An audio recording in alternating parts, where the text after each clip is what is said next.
How's it going, guys, and welcome to O.V.R.R. So today I'm going to talk about who in Overwatch is the best healer. Yes, I know, how can you say one healer is better than the other? So it's not going to have a clear-cut answer like saying Mercy is the best. Instead, we're going to look at the healing and damage potential of each hero with a few tips and tricks and so on.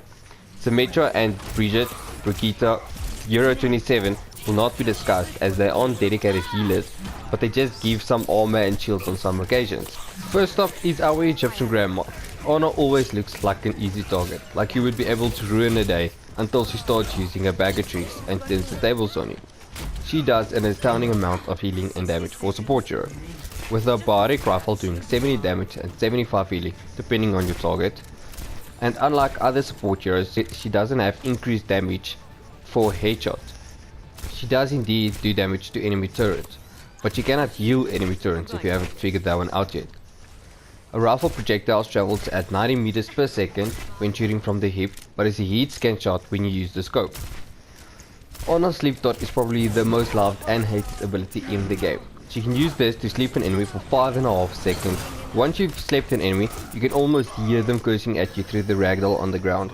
It is most effective when an enemy is using their ultimate ability and you shut them down, cancelling their ult. This should lead to some deserved loving from your team as you just saved them from a team wipe. Just don't get caught with your pants down, waiting for an enemy to almost wake up so you can end them. Just call that blubber sealed road dog to go mop up that snoring idiot. The bar grenade. The bar grenade is truly amazing. This little jar of wonders can swing any fight in your team's favor, doing 60 damage and entirely cancelling out any healing the enemy team might have received. This is shown by the purple around the health bars. So when you hear someone yell purple, just go in guns blazing, because the other team won't be able to receive any healing. It also does 100 healing for everyone in the area of effect, and also increases healing by 50% for all sources for your team.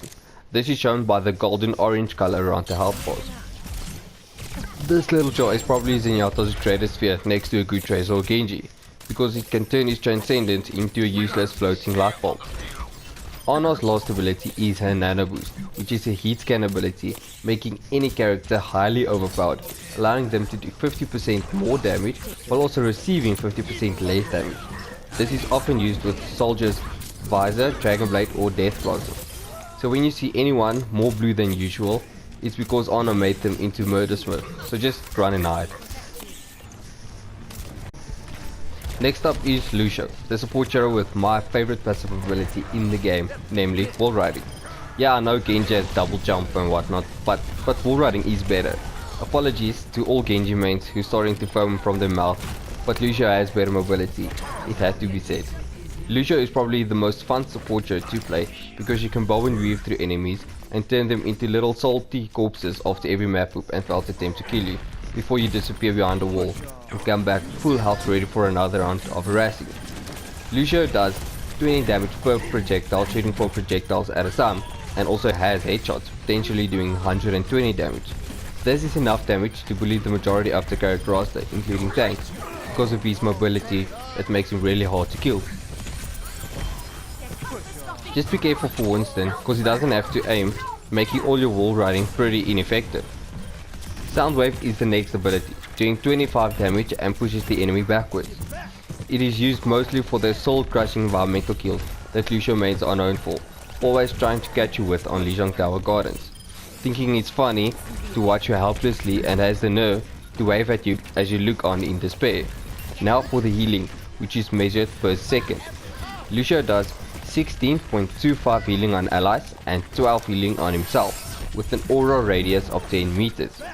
It doesn't sound a lot, but to put it in perspective, if there's at least 2 allies in your radius, you're effectively doing 44.5 healing per second with you included.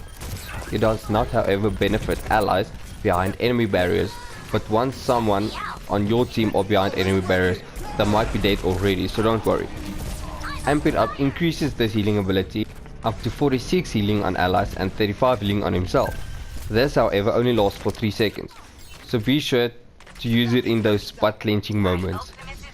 The movement on team members are increased by 30% with crossfade and 70% when used with Amp It Up. Lucio's ult is Soundwave, providing 500 shield to all allies in a 30-meter radius, giving Tracer more health than Roadhog, which is enough to cause nightmares, but decays faster than your desire to play Mercy, so when you use it, be sure to make the most of it. But again, it doesn't benefit allies behind barriers. That is all there is for Lucio. Some say a good Tracer or McCree are the real carries of the game, but we all know who's the real MVP. It's an Angel. Yes, you guessed that I'm talking about Mercy. The self-sustainable support that deals us health at a rate of 20 health per second when not taking any damage. And she looks like an angel. I mean, she cannot be more of a support with the staff and her wings and everything. With the Caduceus staff, she does 60 healing per second on an ally, or alternatively increases damage by 30%. Explaining why she loves to leech onto a Reaper or Roadhog and then just steamrolls the other team.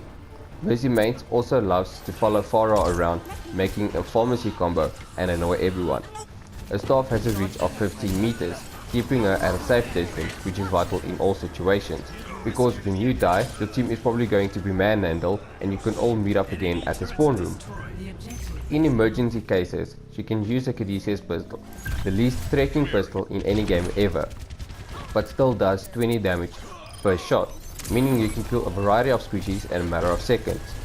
There's also nothing more embarrassing than to get killed by a Mercy. Mercy also has Guardian Angel, the ability to fly to an ally to either heal or revive them, and has a cooldown of 2 seconds. She can also revive a fallen team member. This ability is still much debated if it belongs in a game like Overwatch, but that discussion is for another video. Valkyrie, the name of Mercy's ultimate ability.